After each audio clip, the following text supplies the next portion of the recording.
ఫిజియోథెరపీలో importance ఏంటి sir? ఇప్పుడు ఏందంటే స్పోర్ట్స్ పర్సన్స్ ఉన్నారు అండ్ ఏజ్డ్ పర్సన్స్ ఉన్నారు, స్టూడెంట్స్ ఉన్నారు, యాక్టివిటీస్, బైక్స్ రైడింగ్ అందరూ చేస్తున్నారు. యాహ్! కాబట్టి వీళ్ళకి ఇంపార్టెన్స్ ఏముండొచ్చు?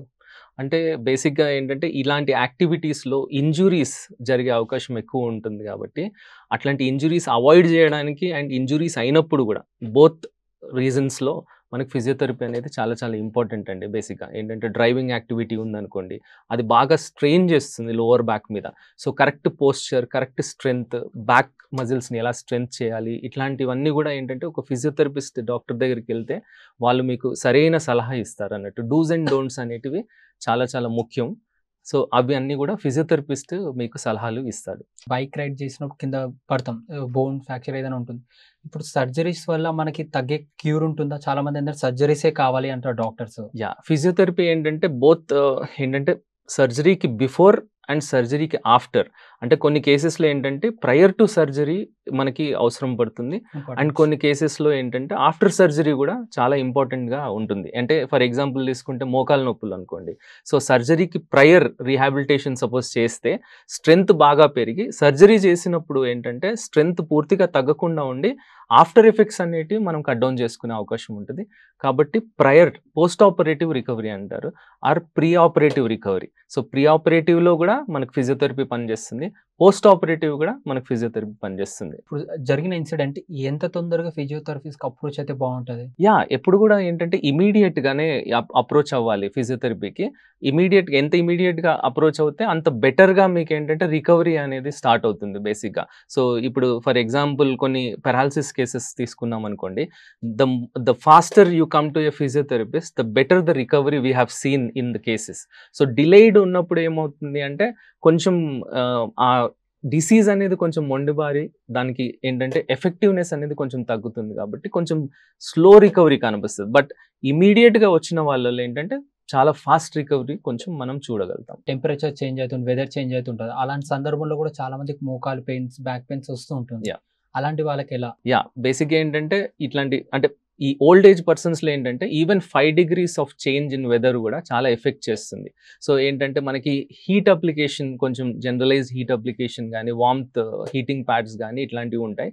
అవి మనం యూజ్ చేసి హీట్ అప్లికేషన్స్ చేసుకోవడం గాని అండ్ సింపుల్ మూవ్‌మెంట్స్ కొన్ని ఏంటంటే మోకాలికి సంబంధించిన ఎక్సర్‌సైజెస్ ఉంటాయి. ఆ సింపుల్ మూవ్‌మెంట్స్ ఎప్పుడైతే చేస్తారో అప్పుడు మనకేంటంటే ఆ పెయిన్ అనేది మనం కౌంటర్ చేసే అవకాశం ఉంటది. సో, అవి గూడా ఏంటంటే మనకి ఇవాళ రేపు ఏంటంటే అవైలబుల్ ఉన్నాయి. సో మెనీ అంటే వీడియోస్‌లో దాంట్లో గూడా చూస్తాం. బట్ ఫిజియోథెరపీ డాక్టర్ దగ్గరకొచ్చిన సలహాలు తీసుకుంటే ఏమవుతుందంటే very very specific to each person ఉంటాయి. సో, స్పెసిఫిక్‌గా మీకు ఎక్సర్‌సైజెస్ ఏం చేయాలి, ఏంటి అనేది ఫిజియోథెరపీ డాక్టర్ చాలా చాలా అంటే బెటర్‌గా మెడిసిన్స్ చెప్తారు. వల్ల ఏమైనా క్యూర్ అయ్యే ఛాన్స్ ఉంటదా అప్రోచ్ కాకపోతే? మెడికేషన్స్ తోటి వస్తది. కానీ ఏంటంటే అదే అంటున్నాను. సైడ్ ఎఫెక్ట్స్ ఆఫ్ మెడికేషన్స్ ఈ మధ్య కాలంలో మనం చూసిందేంటంటే ఈ మెడికేషన్ వల్ల చాలా చాలా సైడ్ ఎఫెక్ట్స్ వస్తున్నాయి. So, many people are avoiding ఏంటంటే మెడిసిన్స్. సో, మెడిసిన్స్ ఎక్కువ యూసేజ్ అనేది చేయట్లేదు లేదా తగ్గించుకుంటూ వస్తున్నారు. సో, పబ్లిక్ ఏంటంటే అవేర్‌నెస్ పెరిగింది.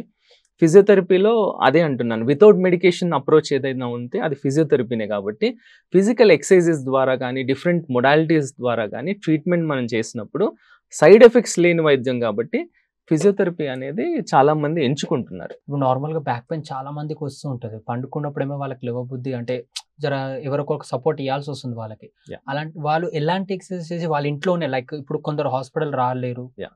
కొందరు అప్రోచ్ అవ్వలేరు. అలాంటి వాళ్ళు ఇంట్లో ఉండి వాళ్ళేమైనా ఎక్సర్‌సైజ్ చేయొచ్చా? తప్పకుండా అండి. అంటే ఇనీషియల్ స్టేజెస్ ఆఫ్ ఏదైనా పెయిన్ అంటే అది క్రానిక్ పెయిన్ గాకుండా అక్యూట్ పెయిన్ ఉంటే ఏంటంటే చాలా lower level of back pains ఏంటంటే త్వరగా మనం సెల్ఫ్ కేర్ ద్వారా అవాయిడ్ చేసే అవకాశం ఉంది. వేరేస్ అంటే హీట్ అప్లికేషన్ గాని, చిన్నపాటి ఎక్సర్‌సైజెస్ సెల్ఫ్ కేర్‌లో చేసుకొని మనం స్ట్రెంత్ పరంగా పెంచుకొని అట్లా చేస్తారు. బట్ ఏంటంటే సివియారిటీ ఎక్కువున్నప్పుడు always approach physiotherapy doctor. So that ఏంటంటే ఇంజ్యూరీ అయ్యే అవకాశం ఉంటది. ఏమవుతుందంటే మనకు తెలియకుండా కొన్ని ఎక్సర్‌సైజెస్ అంటే ఆ ఇంజ్యూరీకి స్పెసిఫిక్ ఎక్సర్‌సైజెస్ ఉంటాయి. ఆ ఎక్సర్‌సైజెస్ చేస్తే బెటర్. అవి కాకుండా ఏంటంటే జనరలైజ్డ్‌గా అన్ని ఎక్సర్‌సైజ్ చేస్తుంటారు చాలామంది. సో ఏంటంటే అది తప్పవుతుంది. సో సలహా తీసుకొని ఎక్సర్‌సైజెస్ చేయడం అనేది చాలా చాలా మంచిది. ఫ్యూ పర్సన్స్ ఇప్పుడు జిమ్ చేస్తూ ఉంటారు. యంగ్ పర్సన్స్ ఇప్పుడు. యాహ్! వాళ్ళు జిమ్ చేసాక గూడా వాళ్ళకి కొన్ని పెయిన్స్ వస్తుంటాయి. లైక్ బ్యాక్ పెయిన్ గానీ, అవును. లెగ్ పెయిన్ గానీ, అంటే జాయింట్ పెయిన్ అంటే ఆ బాడీ మజిల్స్ ఎక్సర్సైజ్ వల్లనే ఉంటుంది. ఇప్పుడు Yeah. ఎక్సర్సైజ్ వీళ్ళు చేస్తున్నారు కాబట్టి ఈ పెయిన్స్ కి వీళ్ళు ఎట్లా? పెయిన్స్ బేసిక్గా ఏంటంటే మూమెంట్, సింపుల్ మూమెంట్స్ కొన్ని ఉంటాయి. సింపుల్ మూమెంట్స్ అంటే జాయింట్ మూమెంట్స్ అనేటివి స్టిఫ్నెస్ తగ్గించడానికి, లేదా వార్మప్ ఎక్సర్సైజెస్ కానీ ఇవన్నీ కూడా prior to exercise, prior to ఏదైనా జిమ్ ఎక్సర్సైజెస్, మనం ప్రయర్ టు ఏదైనా 1 kg డంబుల్ కానీ 2 kg డంబుల్ తోటి మనం జనరల్గా ఎక్సర్సైజ్ చేస్తూ ఉంటాం కదా, దానికి ప్రయర్గా ఏంటంటే కొంచెం వార్మప్ చేసుకోవడం కానీ, joint free exercise, free range exercise అంటారు. అంటే మన చేతుల కదలికలు, షోల్డర్ కదలికలు, అన్ని వార్మప్ ఎక్సర్సైజ్ చేసుకుంటే you can avoid that strain after the gym ఆ మూమెంట్. స్ట్రెచింగ్ కూడా, stretching is a best method to recover from pain, post workout pain relief కొరకు. పడుకునే ముందు మనం సపోజ్ ఒక హాఫ్ అన్ అవర్ బిఫోర్ పడుకునే ముందు సపోజ్ బాడీ స్ట్రెచింగ్, సింపుల్ ఇట్లా స్ట్రెచింగ్, ఈ ఆర్మ్ స్ట్రెచింగ్ కానీ, షోల్డర్ ఇట్లాంటి స్ట్రెచింగ్ కానీ, ఇలాంటి స్ట్రెచెస్ ఇంప్లిమెంట్ చేస్తే you will have good relief.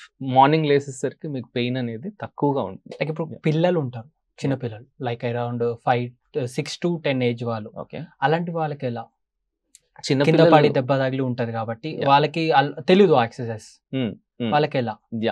చిన్నపిల్లల్లో కూడా ఏంటంటే ఫిజికల్ ఎక్సర్సైజెస్ అంటే మనం ఏంటంటే వచ్చినప్పుడు మనం ఎగ్జామిన్ చేస్తాం కదా, ఎగ్జామిన్ చేసి అక్కడ స్వెల్లింగ్ ఉందా, రెడ్నెస్ ఉందా, పెయిన్ ఉందా, మజిల్ పెయినా, బోన్ పెయినా, ఇట్లాంటివి ఐడెంటిఫై చేసి దానికి అకార్డింగ్లీ మనం ట్రీట్మెంట్ అనేది ఇస్తాం. సో చిన్నపిల్లల నుంచి పెద్ద వయసు పిల్లలు, ఆల్మోస్ట్ అంటే న్యూ బార్న్స్ నుంచి ఎనీ ఏజ్ గ్రూప్ అంటే 80-90 ఇయర్స్ ఏజ్ గ్రూప్లో కూడా ఫిజియోథెరపీ చాలా చాలా మంచి రిజల్ట్స్ వచ్చాయండి. సార్ ఇప్పుడు నార్మల్గా knee pains and back pains ఉంటాయి కదా, వీటికి సర్జరీ అవాయిడ్ చేసుకోవడం అంటే ఎలా? Physiotherapy is the best method to avoid surgery. బేసిక్గా అంటే అవాయిడ్ చేయడానికి చాలా టెక్నికల్ ఆస్పెక్ట్స్ ఉన్నాయి, చాలా డీటెయిల్గా మనం చూడాలి.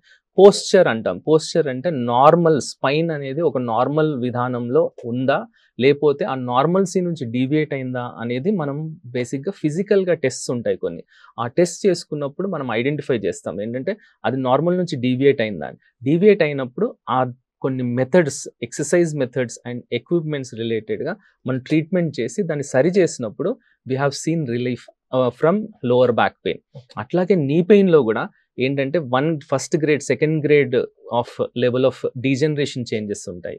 ఆ డీజనరేటివ్ చేంజెస్లో కూడా మనం ఏంటంటే ఈ ఎక్సర్సైజెస్ ప్రోగ్రామ్ ఉంటుంది, స్ట్రెచింగ్ ప్రోగ్రామ్ ఉంటుంది. సో డిఫరెంట్ మెథడ్స్ ఉంటాయి, యూజేజ్ ఆఫ్ ఎక్విప్మెంట్స్ ఉంటుంది, అల్ట్రాసౌండ్ ఎక్విప్మెంట్స్ అనేటివి. సో డిఫరెంట్ మెథడ్స్లో మనం ఏంటంటే ఆ పెయిన్, రీజన్స్ ఫర్ పెయిన్ అనేది ఐడెంటిఫై చేసి దాన్ని ట్రీట్ చేసినప్పుడు చాలా చాలా మంచి రిజల్ట్స్ మనం చూడగలుగుతాము. అంటే సర్జరీని అవాయిడ్ చేయగలిగే వీళ్ళు కూడా చూసాం చాలామంది పేషెంట్స్లో. And I'm specialist in that, avoiding lower back pain and knee pain and even neck pain. కొందరికి ఏంటంటే నెక్ పెయిన్ వస్తుంది, ఈ భుజంలో వస్తుంది నొప్పి. చాలామంది భుజం నొప్పి అనుకుంటారు, కానీ ఏంటంటే కాదు, ఈ స్పాండిలైటిస్ ఆఫ్ నెక్ అంటారు. ఆ స్పాండిలైటిస్ రీజన్ తోటి పెయిన్ అనేది వస్తూ ఉంటుంది. సో అట్లాంటి కొన్ని క్లిష్టమైనవి మనం ఐడెంటిఫై చేయడానికి ఫిజికల్ థెరపిస్ట్ డాక్టర్ దగ్గరికి వస్తే వాళ్ళు ఐడెంటిఫై చేసి ప్రాపర్ ఒక మెథడ్ ఆఫ్ ట్రీట్మెంట్ని ప్లాన్ చేసుకొని దెన్ అట్లా మనము తగ్గించుకోవచ్చు. కొందరు పేషెంట్స్కి లైక్ ఇప్పుడు మన నార్మల్గా మీరు కొన్ని ఎక్స్రేస్ కానీ, ఫుల్ బాడీ చెకప్స్ కానీ ఇవన్నీ ఉంటాయి కదా సార్, ఈ రిపోర్ట్స్లో కూడా కొద్దిగా రావు ఈ పెయిన్స్ అన్నట్టు. బట్ లైక్ పేషెంట్కి అనేది పెయిన్ వస్తూ ఉంటుంది, ఆ పెయిన్ కనుక్కోవడం, దాన్ని క్యూర్ చేయడం ఎలా? ట్రూ. ఏంటంటే ఇవాళ రేపు ఏంటంటే పబ్లిక్ అవేర్నెస్ రిగార్డింగ్ టెస్ట్ చాలా చాలా ఉన్నాయి, కానీ ఏంటంటే టెస్టులు లేనివి కూడా రీజన్స్ ఉన్నాయి మనకు బాడీలో పెయిన్కి. ఏంటంటే కొన్నిసార్లు లోవర్ బ్యాక్ పెయిన్లు ఏంటంటే ఎంఆర్ఐ తీసినా కానీ అది ఐడెంటిఫై కాదండి బేసిక్గా. సో ఫిజికల్ టెస్ట్ కొన్ని ఉంటాయి, ఆ physical test and experience of physical therapist ఏదైతే ఉందో అది చాలా ముఖ్యం. ఇప్పుడు నేను ఏంటంటే ఆల్మోస్ట్ 15 years నుంచి నేను ఫిజియోథెరపీ ఫీల్డ్లో ఉన్నాను. సో హ్యాండ్స్ ఆన్ అప్రోచ్ కాబట్టి మనం టచ్ చేసినప్పుడు, చూసినప్పుడు ఏంటంటే ఎక్కడ మజిల్స్ టైట్ ఉన్నాయి, ఎక్కడ బోన్స్ డీవియేషన్ ఉంది, అట్లాంటివి ఐడెంటిఫై చేసి దానికి తగ్గట్టు ఒక ట్రీట్మెంట్ ప్రోటోకాల్ క్రియేట్ చేసి మనం రిలీఫ్ అనేది ప్రొవైడ్ చేస్తాం. సో ప్రతి దానికి మనకి ఏంటంటే టెస్ట్లు అనేది అవసరం లేదు, ఫిజికల్ డయాగ్నోస్టిక్ మెథడ్స్ ఉన్నాయి where physiotherapy doctor can easily identify without the need of test also. Thank you so much. Thank you.